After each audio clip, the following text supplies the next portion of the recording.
episode of Cemetery Road, I find myself at Octagon Hall.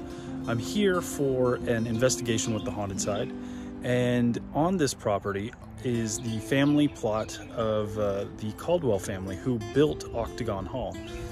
Buried within this family plot are the mother, Elizabeth, the daughter, Mary Elizabeth, and the young son, AJ. Now, as you can see, the family plot is just encompassed by this simple rock wall right behind where Octagon Hall sits right now. And it has the burial places of the mother, Elizabeth, the young daughter, Mary Elizabeth, and the young son, AJ. Mary died of typhoid fever when she was, I believe, 30 years old. Mary Elizabeth died due to a fire when she was, I believe they said 11. She was playing in the kitchen of Octagon Hall, that building, when some embers caught her dress on fire and she got severely burned. About 7 days later, she passed away in Octagon Hall. The young son, AJ, I believe he was maybe, I think I read like 16 months old, very, very young, fell down the stairs of Octagon Hall and passed away.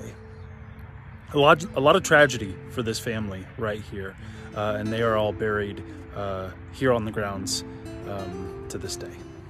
One of the things about the family plot is that, as you can see, there's just some statues that have been placed. These aren't original markers by any means, but they are representative of where these people are buried. They are sitting on top of just big boulders, big rocks. I don't know if that's how it originally was, but that is how it is now. The only specific marker that still survives is Elizabeth, the mother. These stones right here, as we know, those are what mark the specific person's burial spot, because a lot of places will have a larger stone for the family as a whole, and then you get these smaller stones, these identifier stones with their initials carved in them to let you know where that specific person was buried. Elizabeth's is the only one still here, while everybody else does not have one of those markers, but they are in fact interred in this location.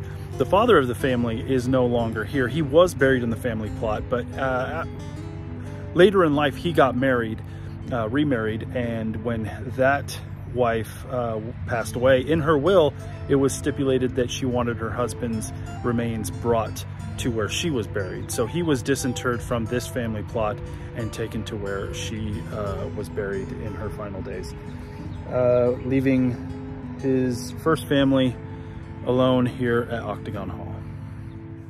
That isn't the only cemetery here on the grounds of Octagon Hall. There's the Caldwell family plot, but then there's also a slave cemetery not far from where the Caldwells are buried.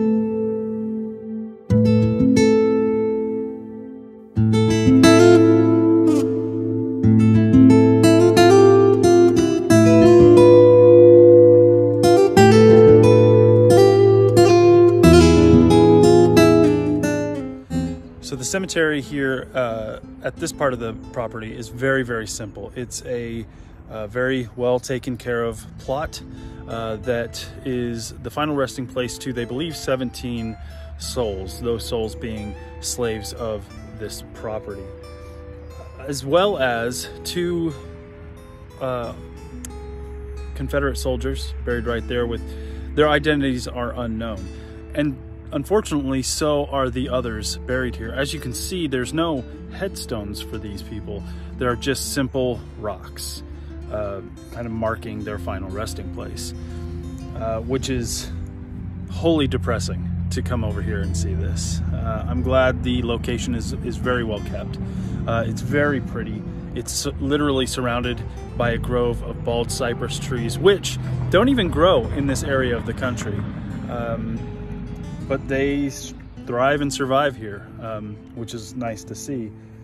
But as pretty as a location this is, the identities of those people who came before have all but been lost.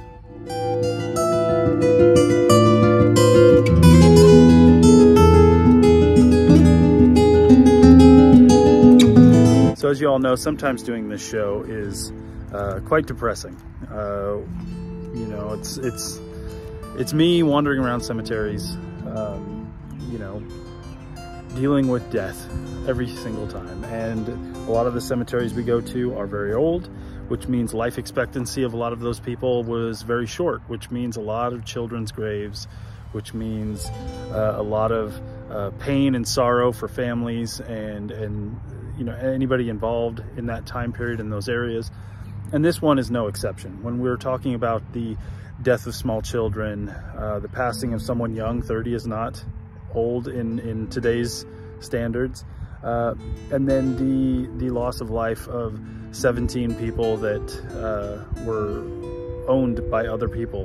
There's nothing really happy about this location, other than the grounds are very well kept and cared for, because I can see, you know, that entire cemetery could be overgrown and lost, and since it's only marked with simple stones, the whole thing could just be plowed over and disappear from history altogether. But it's not. It's being cared for now.